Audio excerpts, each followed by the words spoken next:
So here we are starting the game. Ignore the fact that I'm tweaking my settings because Fraps does not run very well on 60 FPS, so I'm changing it down to 30. I usually like to start my 1v2 solo lane career with a Sapphire Crystal with the intention of rushing to Catalyst, grab a couple of potions, almost try to grab a mana one, which is kind of ridiculously stupid on Anivia. Who knows, I've never used it to good effect.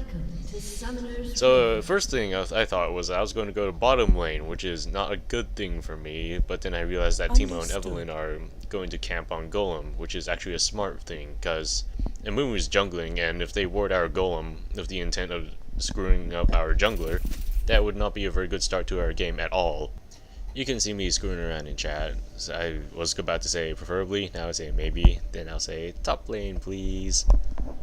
Evelynn starts scouting our enemy jungle, even though they don't have a jungler, because they all have Ghost, Flash, and Cleanse. I assume she has Stealth, which is okay, I guess. I don't know. Questionable. Anyways, since nothing's going to be happening here for a while, I suppose, the reason why bottom solo lane is not a good idea is because bottom and middle usually have to watch Dragon just in case they try to pull something funny, which they probably won't this game because they don't have a jungler. But nevertheless, a solo bottom lane is not a good idea just precisely for that reason, whereas top lane has even less responsibility than just defending tower, farming up, getting EXP, all that gravy stuff.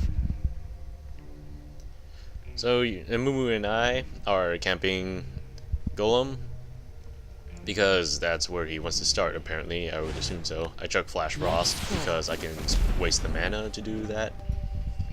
Action in the lane is about to heat up soon, and I would not want to miss out on all the EXP and gold.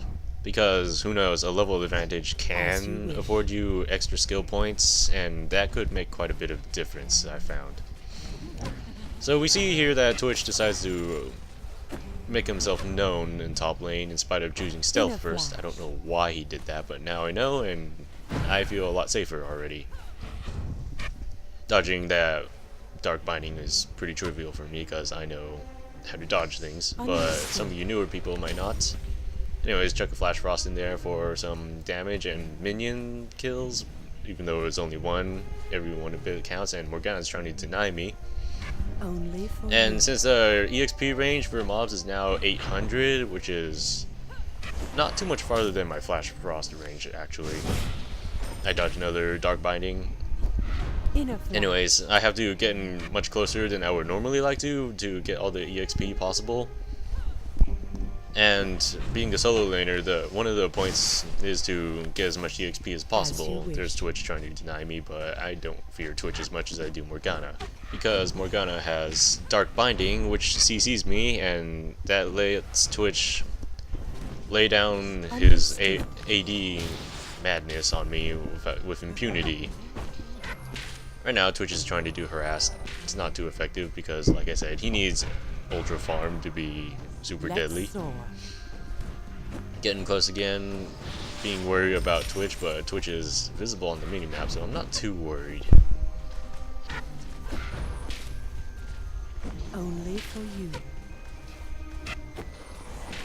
Get another level. I interchangeably get Flash Frost and Frostbite because Flash Frost lets me farm minions, Frostbite is for the damage, and upcoming later when I get my ultimate, it's going to do quite a bit of harass. Right now I'm not in a position to harass because Morgana clearly knows skill shots, and well, Twitch, he's kind of not there most of the time. So I attempt to Flash Frost him, but you see that he dodges it, whether by dumb luck or skill, I don't know.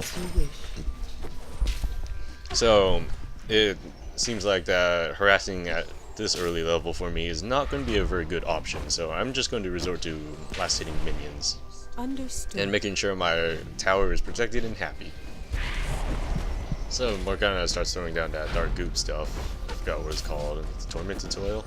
Anyways, now that she's gotten that, she's going to be a whole lot harder to start killing, so I'm going to stop harassing her almost completely. I still have to establish my lane presence though, otherwise she might do crazy things. First blood happens. Congrats to those three in the middle. Poor Kassadin, he's going to be shut down. Rat's MIA, he might be going mid. Morgana's still here though, and as a solo laner, she's still pretty effective due to her spell vamp passive and AoE goodness. Me failing to the last hit because of the tower. Greedy tower. Gold does not benefit you. So silly. Understood. Now, I'm just auto-attacking away at the minions here, which is not exactly the best habit to get into. Don't follow my example. Do as I say, not as I do. Although sometimes what I do is also pretty good. Now, keep in mind that the rat is MIA, so it's not exactly the best idea for me to go out there. You see Evelynn tangoing. Oh, there's the rat. He's on the map now. I go up and start snapping Morgana, I suppose. Understood. Nope, I don't do that actually, but I do it for the minions. Throw a frostbite there to see how strong her black shield is, and as you can see that her black shield holds up pretty well against my frostbite, and I won't be able to do much damage to her at this point. Only for you. Coming in close against Morgana again, keeping in mind that the rat's MIA. Throw another flash frost at a kind of awkward angle, but it's okay. I still get most of the minions. Right for last hitting. Ooh, dodge another dark binding. And I get low on mana, but that's okay. I have clarity. Yes, it's a crutch, but I like it still. Pop a health potion, cause you never know. But it doesn't help too much if I get egged in the first place out this far from the tower. Just saying. One thing I would like to say about Glacial Storm, however, is that while it is great at clearing out waves of minions really fast, it is a pretty expensive spell for Anivia to spam at this level because she doesn't have the support over items and whatnot. So, don't do it. In a flash. Now here's where I screw up. At first I was gonna escape through the river, anticipating Morgana's Dark Binding, but instead she flashes in and ults me. I knew at that point I'm pretty much screwed because Anivia's passive at this point is still level 1, and she has negative defense ratings while she's egged, so I get screwed over pretty handily.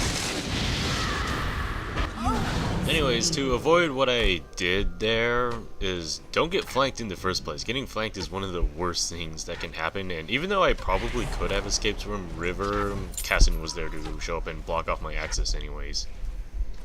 Not that I would have known that earlier, but you know, better safe than sorry. So I'm getting Catalyst and Boots right now. Gonna get Boots later. Kassadin shows up for Teemo. Doesn't engage for some reason. Let's soar.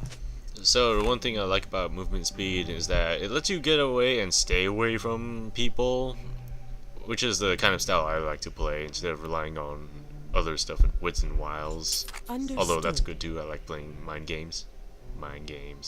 Bottom lane, what's up with them? They don't look too hot, do they? Yeah, they're not doing so hot. That's kind of a problem. Might end up losing that tower because they're both melee and they both have to be. In a flash. But again, it's early game. The game can change quite dramatically mid and late because of teamwork, which has yet to be applied in this situation. So I'm back at top lane, chilling. Only for you. Watching Morgana, kind of. Not really.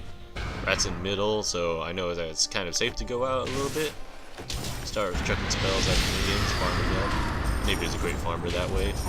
Which, actually, she might be a little bit OP on that side, I'll admit. Because not only does she have great AP ratios and she has a frequent burst, but she has the means to farm up for that damage. Bad Glacial Storm, that's only 2 guys.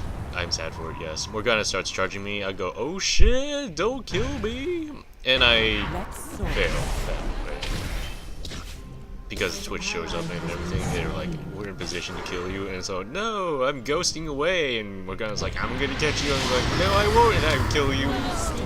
And then I go back to the tower, and there's like, oh no, it's Kassadin, and I'm running away. Ah! And you're like, yes, you finally want to. Well, wait, no, Twitch is up there. Ah, crap, I'm dead. I'm dead. I'm dead. I'm dead. No, go away. Yep, I'm dead. Teemo comes in KS Kassadin for the win. Yay, blind and dart. And I tell Teemo, get your ass up there. No one's defending. And I go back into shopping mode because I'm dead again. Yeah, life is funny that way. So I get Negatron Cloak because I'm clearly getting owned by magic damage right now. And since Negatron Cloak gives me 48 magic resist, I think, and combined with my champion's natural 30 magic resist, I should be more than twice as beefy versus Morgana, who has a habit of tower diving me apparently, which is a pro tower dive actually. If you go back and watch it, Twitch was taking the turret fire and she rushes in with Ghost. Anyways, I go back up, Teemo starts laying minefields all over the place. Well, maybe not this time, but understood. He does that for wherever he goes, because he's Teemo. Someone else called it a jungle suicide pact. I think that's an accurate description, to be honest. But then again, this team is not exactly too great. I don't know, I haven't seen anything spectacularly scary so far. This may be in part because Evelyn's so great at having map control, or presence actually. Map control is kind of non-existent if you can't see the guy, but then again there's this omnipresent dread of, oh my god, what if she comes and kills me?